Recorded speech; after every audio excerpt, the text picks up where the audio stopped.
Welcome to Points of Change, and we are going live right now. I am about to be joined by my guest, who is an impact leader. She's a coach and a consultant, and she is helping other coaches to create impact and change and real and lasting change and expand their visions and reach their goals as well in the world. So you're going to definitely want to make sure you stay tuned for A'nary Bellamy joining us after the titles. I'll see you in just a moment.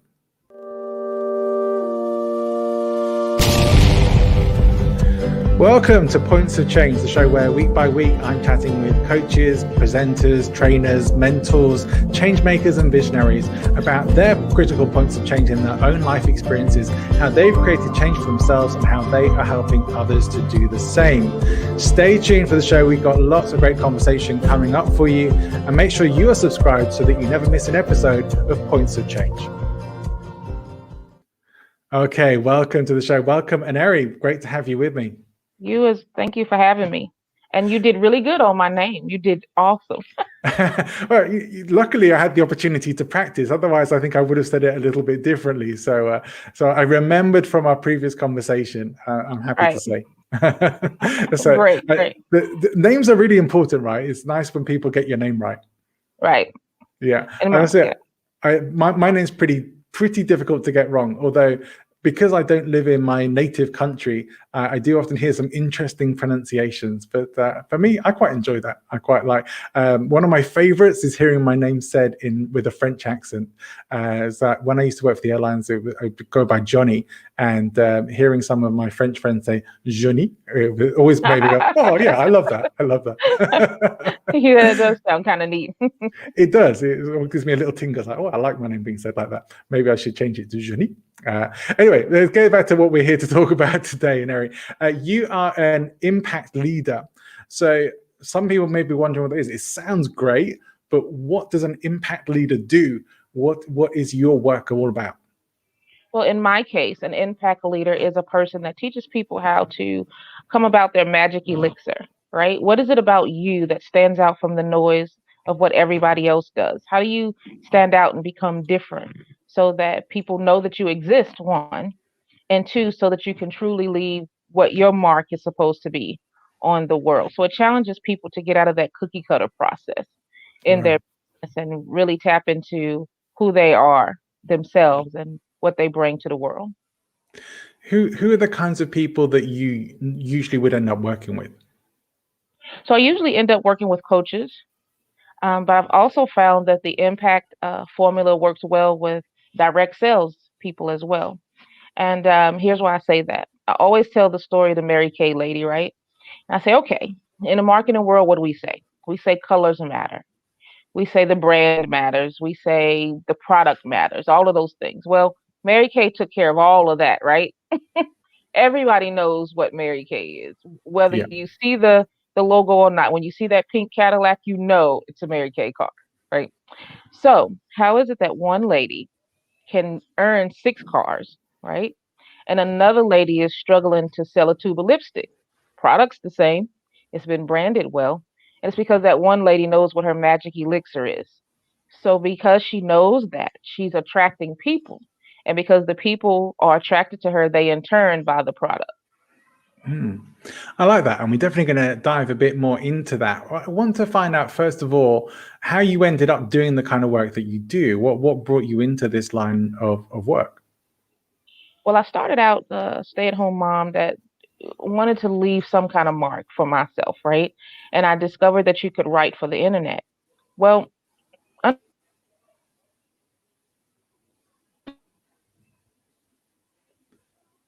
so I'd ask questions, and when I'd ask the question, A'nary, we're losing your connection a little bit, unfortunately. So I don't know if you're able to improve your internet connection at all whilst we're on the call, but it's breaking up a little bit. Yep, I'm sorry. Don't worry. Can you hear? So yeah, we can hear you loud and clear. Okay. So sorry, if you don't mind starting again from how you ended up coming to this. So you talk about writing online. Oh, yeah. I started out writing online, and then after I wrote online, then I discovered that you didn't need everything that they told you that you needed to get started, right? because depending on where you're starting from, you don't have thousands and thousands of dollars to invest in websites and all the other Sure. stuff that they tell you, right? So I learned how to sell myself. I learned how to get on the phone with other businesses and say, look, I am a very good writer, right? Here's the benefit of giving me a chance to write for you and your business. And of course, I had to do it at a discounted price, right? Because I had to get them to give me a chance. But I learned that you could actually sell yourself quite well and in turn get to where you're trying to go. Then later on, I had the website and all of that. But that's not something that they were telling people. People that were already Yeah. doing it, they weren't telling people sell yourself. They were saying, you got to have a website, you got to have a funnel, and you got to have, all of those things. Now, does that help you scale your business? Absolutely. But when you're starting out, it's you that's going to actually get your business off the ground. Right. Yeah. Yeah. I love that. I mean, you didn't wait around. You just got started and you did it. Right. And I think very often there are all these things that people tell you, oh, you should have this, you should have that. And people end up focusing more on that and think, well, I have to have all those things before I even start. Right. And I know from years of coaching myself, and in fact, people say, oh, I'm starting my own business. I'm going to do something for myself. And it amazes me how like one of the first things they want to do is get their business cards. It's like, you know what? I've been in business for myself Yeah. for a long time, and Yeah. I maybe once or twice ever needed a business card. Right. It's like it is not important. It's one of those things that just takes focus away from what you do. But it's easier to achieve than perhaps the just going out there and doing it. That I think is the scary part. And you just It is. went for it and put yourself out there, which is great. It is. It is that, and people are taught the wrong concept of marketing research, right? So they're Right. told that you have to go out and research the people in your industry, find someone who's doing what you want to do, right? And then when you find someone who's doing what you want to do, mimic them. Like take their, what they're doing, the content that they're writing about, and start doing the same thing. And then you'll start attracting the people that they attract. That's just absolutely not true. So this is what I teach people to do for marketing research. I tell them go out, research people who are doing what you're doing, and find out what's missing, Mm. right? Find out that piece that they're not adding in that you would add in. Find out how you would do it different, and then go out and do it different. Yeah. Everybody else is swimming downstream about impact. Impact's not a new word, right? People are using it all the time. But I come along and I'm like, yeah, impact is not talking to 10 million people. That's Yeah. not making impact. That's not what it means. So I'm swimming back upstream and I'm saying, actually giving people results, actually finding out what your magic elixir is and how you can change the world and putting that into your business. That's impact, whether you're talking to 100 people or 100,000 people. Right, that makes a difference. One of the things I often talk about from in public speaking, because a lot of my work is around presentation skills and public speaking, is that what people remember and take away from your presentation is really important. And if you don't have something memorable, they might enjoy a talk or a presentation whilst you do it, but if they don't remember anything, what purpose has it served? Right. So you talk about having. We're talking speaking about having moments of impact, which is very, very much along the same kinds of lines. That's really critical to have those moments that stand out. I think Dan and Chip Heath talk about it in Made to Stick, and I think also they have a book that's like The Power of Moments as well. I think that's them too. That these things are really important, and so it relates very much to what you're talking about as well. It's like it is about making a difference ultimately, something that lasts and stays with you. Right, right. And when you start doing that for a small number of people, your impact starts to grow, right? And then the masses come along. So I try to discourage people from looking at someone who has 100,000 followers and becoming intimidated and assuming that they can't measure up. Because the reality is they have something different to bring to the table that's going to attract 100,000 people to them as well. They just Yeah. have to learn what that is and start implementing it into their business. Yeah, absolutely.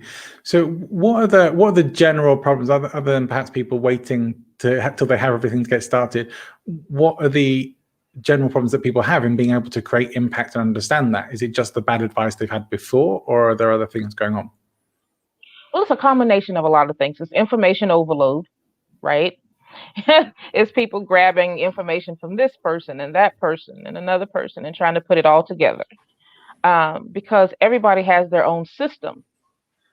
So there's no way to make that puzzle complete. And they find themselves frustrated, right? Because they feel like they're being pulled in 100 different directions. And the reality is Right. they actually are, right? Because they're tapping into this person's system and then that person's system, and it's just not working. I also find that people invest a lot into programs that they're not ready for, like courses that they're not ready for. And it's because they haven't discovered how they need to show up. Messaging is one thing, but how do you know what to say if you don't know who you are and what you bring to the table, right? Yeah. So then they invest all this money into these programs and systems, and then they say it didn't work. They say they were scammed. They say, and it's not necessarily always the case. A lot of times they just didn't know what they had to bring to the table to get the right results. Yeah. Um, yeah, So you mentioned that you would start working with people on getting them to take a look at not take a look at copying what other people are doing, but take a look at what they're not doing as well. So I think it is good to sort of get a sense of what people are doing in terms of are they focusing on lives, are they focusing on video content, emailing, things like that. Just to get a sense of those are probably good things to be doing. But when it comes to content, um, great if it inspires you to find your thing, but yeah, absolutely you want to look for having for being a voice that isn't just a repeat of what everyone else is right. saying.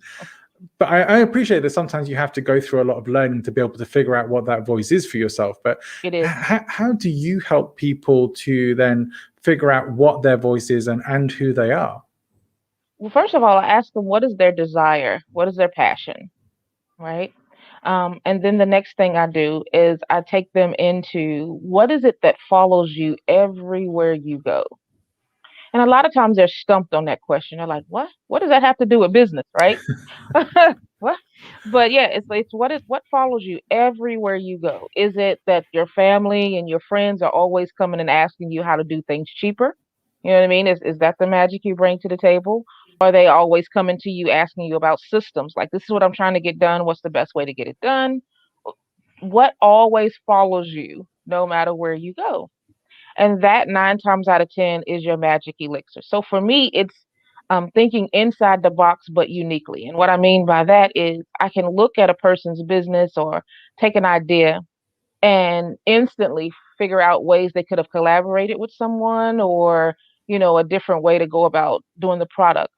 Prime example, you have a productivity product, right? And then you put it in a 45-page ebook and you're discouraged because the book is not selling. Well, if I have productivity issues, that means I have time management issues. Right. So what's the odds that I'm going to have time to read your 45-page book? Indeed. So, I would tell them you're great at conversation, right? You have a great video presence. Why are you wasting time writing a 45-page book? Just put it in video, put it in audio and serve it to them that way. So again, you have to figure out what it is you bring to the table. And I have them tell me what their passion and their desires are and what they like and what they don't like. So if Yeah. you're not a people person, if you don't like dealing with people, then your business model definitely shouldn't be one-on-one coaching. Yeah. Maybe coaching isn't the right game at all if you don't Right. really like people that much. But Right, yeah, right, yeah. If you certainly if you don't like dealing with people one to one so much, then yeah, you should be looking at something larger scale. But I think that's good anyway to look at in terms of coaching. One to right. one isn't scalable as a business, No. right? So Mm-mm. it's ultimately it's great to do, and I've been doing one to one coaching for the longest time. But I know that the biggest impact, the biggest bang for your buck, is group coaching and speaking and training and workshops and those sorts of things. Absolutely. But see, like a person who loves to have that interaction with people, they can have the best of both worlds, right? Right. So if they have to, when they have to do something scalable, like a course or something like that, then they can jump into their course and do lives once a week or something to allow them to satisfy that hunger for interacting with people, right? A person that doesn't care to interact with people at all can do the business model where they record in videos, right? So the people are experiencing them through video and they have the platforms with the courses and things, and they just sell information and not necessarily do that personal one-on-one touch. So again, you have to decide what it is that you desire in your business and what it Sure. is that you like and you don't like. So that's why so many people are miserable, right? Is because they're doing a business model based on how someone else did it and not how it tailors to them and their magic elixir.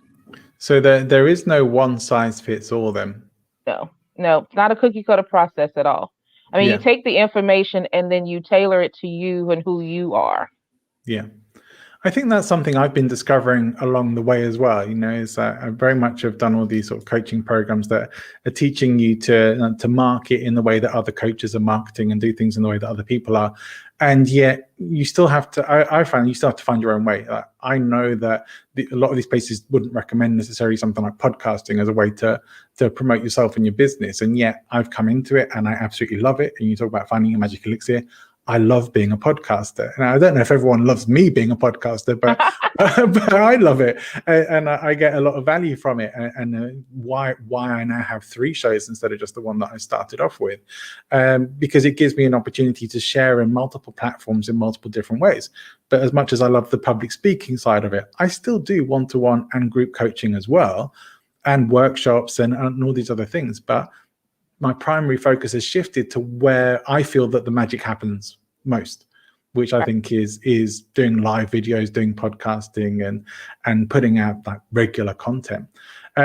So what sort of thing?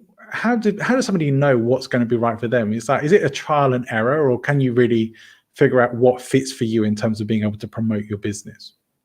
Well, the first thing you have to do is be honest with yourself about what you like and what you don't like, right? And the second thing you have to do is you have to trust your gut. And I know that sounds crazy, but 9 times out of 10, your gut tells you exactly what you need to do.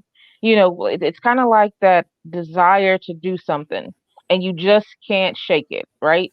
It's like it eats at you. Well, your mind knows how you work, right? And I believe that everybody has a guide, no matter what your religious preference is, in it's translated into your gut. Your gut guides you. Well, I had a guest on just recently, Sunil Godse, who has a book called Gut, which is all about intuition, and whether you think it's some sort of magical thing or a mystical process or not, it's not. It's a real thing, and he even talked on that about the research and scientific investigation that he's done. There are some elements that maybe are a bit more metaphysical, but ultimately, there is a lot of scientific stuff as well. But also, we know we nearly always can say there's times in our lives where we didn't follow our gut and it all went to hell, right? So I can attest to that. Yes, there yeah, was times in my business where I did not follow my gut, and it was like this endless hamster wheel, right? Things would do good, and then things would do not so good, and then things would do good, and then things would do not so good. And then I right, changed my business name probably 15 times, going with the good and the not good. And I was always going against my gut because what it was telling me to do in my book was absolutely ludicrous, right? It's like I'm supposed to go out and counteract everything that people are learning when it comes to marketing and things. So the logistics and the foundation is the same. Yes, absolutely. But I'm challenging them to go about it a totally different way. Kind of like I was on one guy's show and he is a marketer. Like that's his whole business, right?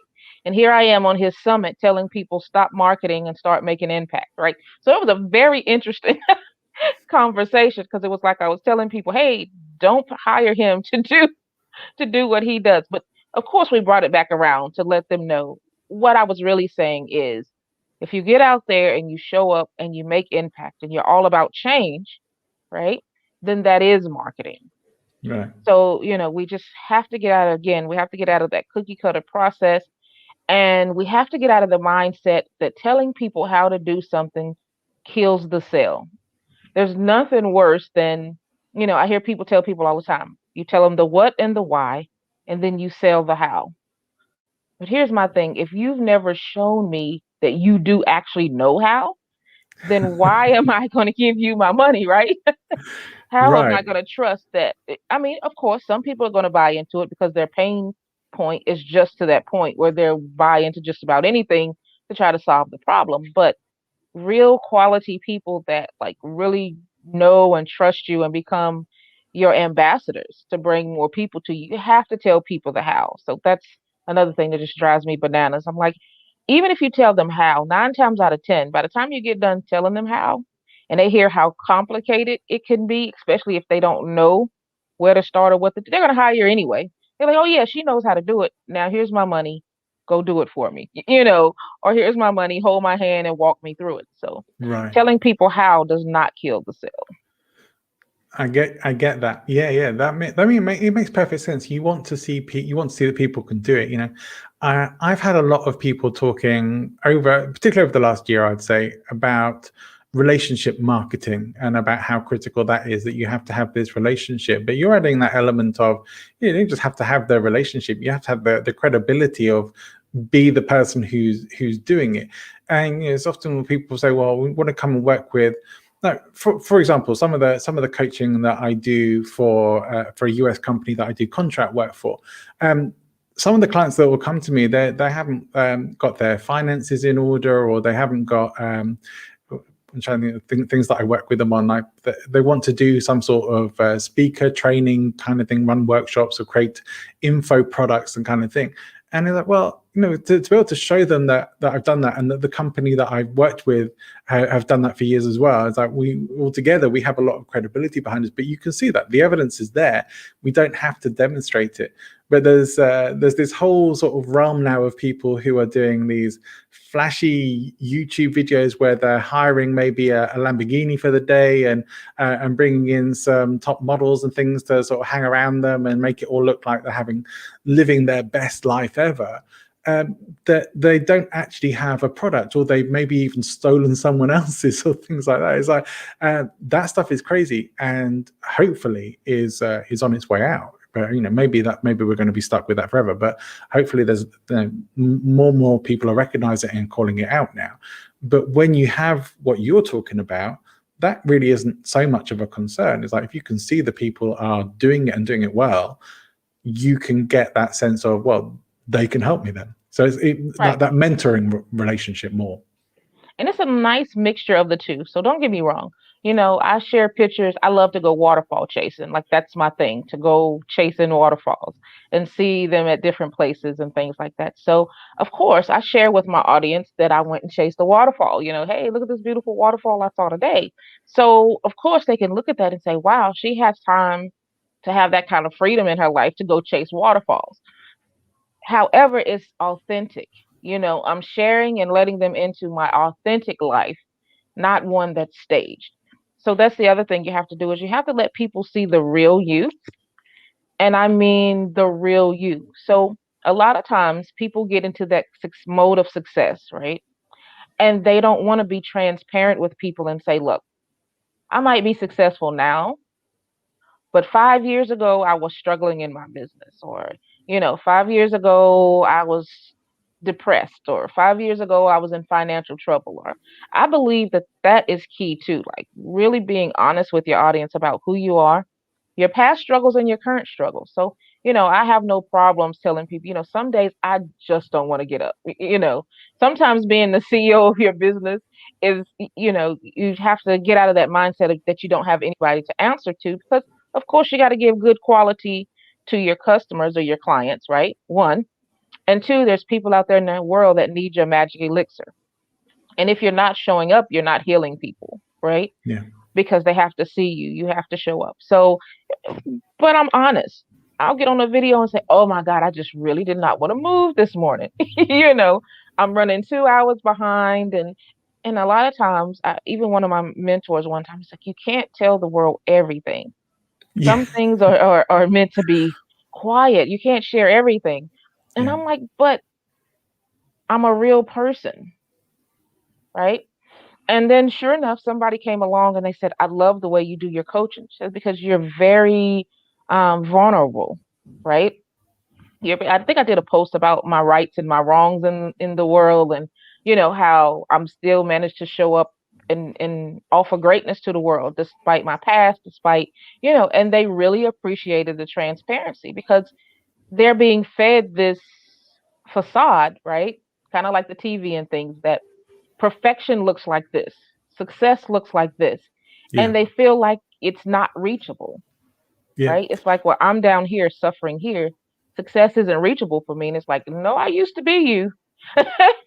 you know. I think Yeah. that's important, and I know that a lot of the sort of more slick and superficial salespeople know this as well, and they have their rags to riches stories. But I think you can, if you really listen, tell the difference between an authentic story of real struggle and somebody who's just kind of batting something off that they probably haven't really experienced, or they're really exaggerating something that happened in their life that wasn't really quite such a big problem. You can tell, you know these things. I know when I very first got into the personal development world, and it's not when it first started. I'm not that old, but certainly when probably about 15 years ago, maybe a bit more. And sort of going to the first sort of personal development events that I ever went to, I was kind of blown away with it. But as I look back, I very much got the sense that a lot of these events were almost training. You had to be like a type A personality, go-getter, overachiever, and that's what you needed to be successful. And that's the model that they were teaching. It's like who you are or what you're doing isn't good enough. Right. You have to be this, and you have to change yourself into this. And I saw people trying to change themselves into that and going against their own natures to try and be something that they weren't. And it was horrible. I mean, honestly, I think it was horrible. You kind of talked about modeling, and you talked about it from a really sensible perspective, and but not to try and copy exactly what people do, but to take a look at what they do and learn from it, which I think is more useful. And I think modeling in its earlier days got taken very literally to that. I don't know, you may not remember that Bridget Fonda film Single White Female, but the one where she kind of replicates or tried to take over the life of this woman by making herself look like her and imposing herself into her life. That's what that ended up being like for a lot of people. They were turning into versions of the people they were following, like some weird cult. And thankfully, things have moved away from that now, and more people recognize you don't have to be exactly like them. And I love what you're saying more is like, do it in a way that fits with you and jives with your personality and who you are. That is absolutely what I would hold to. And it's kind of like Canva. Remember when Canva first came out, and it didn't have all the features to really individualize and personalize the pictures, right? It was a copy and paste template type feel. Yeah. When it first came out, you could look at somebody's social media and know they use Canva, right? Because all of the pictures look the same. Like they all had the same style. Sometimes they all had the same quotes in the middle. You just knew that they used Canva. And so it got to where you'd be like, oh God, another Canva picture. So they may have had very good content on the picture, but because it looked the exact same as a million other pictures you've seen as you're scrolling through your news feed, you didn't stop to pay it any attention. Right. So that's why it's so important to figure out what your magic elixir is, so that people stop and pay you attention. A bit like clip art, right? There are people who still use it as well, which amazes me. It's like, please stop using clip art if you're watching this and hearing this. Yes, it's a huge no-no. Yeah, it's a big no-no. And if you use Canva, please put a little effort into it. Don't just throw it in a template. Yeah, absolutely. We notice these things. We definitely notice these things. Yeah, it's a really good analogy, and I like that. It's like you're adding your special thing into the mix, and that's the vulnerability of relationship. I see in terms of personal and professional development, the vulnerability element is so important, and I think it is the only way to allow that connection with your audience, with your clients, to let them in. You don't have to tell them everything that you've ever done wrong in your whole life and air out all your dirty laundry for them, but let them see the real you at least, and let them see that you're not perfect. You do have flaws just like them, because I was thinking back to one of the things that made I know Ronald Reagan as a president may not have been everyone's cup of tea, but one of the things that made him very popular when he was that he would make these gaffes and mess things up and get things a bit wrong, because you don't think, well, as a president, you want the president to be as perfect as possible. People loved that he messed things up a bit and got things wrong sometimes, because it made him relatable. It made him fallible, and people realized he was a human being. And George W. Bush, similar kind of thing. It made him more likable, although there were some pretty big ones there. But it's one of those things that it does make you more relatable to your audience. If you can show them that you can make mistakes and it's still okay to do that, and you can ride them through. But I do think, as a coach, as a speaker, a trainer, anything like that, how you approach them and how you deal with your mistakes and flaws is more important as well. Right. And then you always have to tell the story, not from an oh, woe is me perspective. I want to make sure that I say that. So it's not like, oh, I was the victim. I understand what it's like to be the victim. That's not how you use your story. You use your story to say, here's the mistakes that I made, and here's how I fixed them. Now that you know that, don't go make the mistake, right? I just told you how to get around that part. So you can go straight into the success side of things.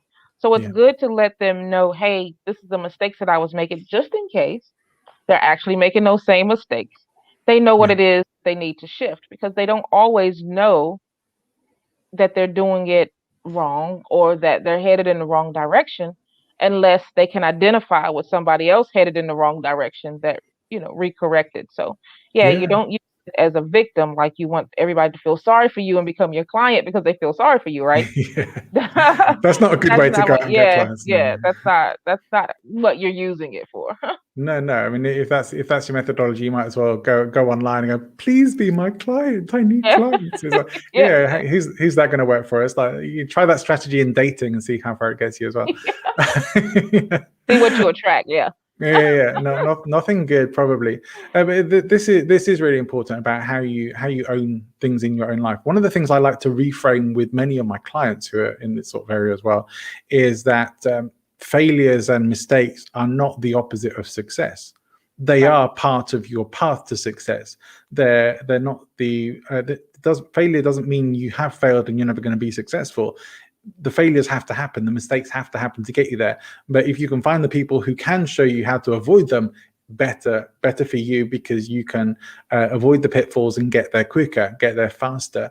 But don't feel bad if you make mistakes. This morning I did a live stream all about being patient, because I think that's one of the things that most people don't have. They want it all now, please. I want it right away. And most things don't really go like that. But you can certainly move faster with some things, especially with help, but you can't always get everything as fast as you want it. But so patience and having to stick with it and having purpose and serving your audience and your clients, that has to take priority to keep you going when the challenges come up, when the mistakes happen. That, and you have to fail fast, right? You have to get it wrong, get back up and keep moving. You can't just lay there in it for 2 or 3 weeks and let it fester, right? You have to jump right back up and just say, oh, well, that wasn't the right turn. Let's try this way, and just keep it moving. That really is the key. People are out there promising people 30K and 40K months. I can get you 30K in 30 days. And I'm like, well, where were you when I first started, right? Because I didn't make 30K. So I didn't make 30K in my first 30 days. I understand what it is that they're trying to tell them. They're trying to tell them, here's the path to money. But putting that number on it, I'm like, no, it took me a little bit to get to the point where I was making 30K in 30 days. And I did not get there alone, right? I did not get there solely with my brand. It took collaborations. It took, like you said, relationships, business relationships. What's my magic elixir? What's yours? How can we stir the pot and make magic, right? How can we make the best recipe ever? Those sorts of things. So I do want to counteract that as well and say, look, you can't do it alone. I don't care how good you are at what you do. It's all about the people that's being sent your way. It's all about building relationships and networks that's feeding into your business. It's all about the right collaborations. Now, those things can definitely get you there, but going at it alone is just not. You have to feel things out and figure it out, of course. But at some point, you have to start looking outside of your business and figuring out how you and other business owners can collaborate and create greatness together. Yeah, absolutely. I love that. And I think that's a great point to start wrapping things up on today as well. But A'nary, I know some people who are tuning in may be wondering how they can find out more about you and get in touch with you. What are the best ways for people to come and find out more?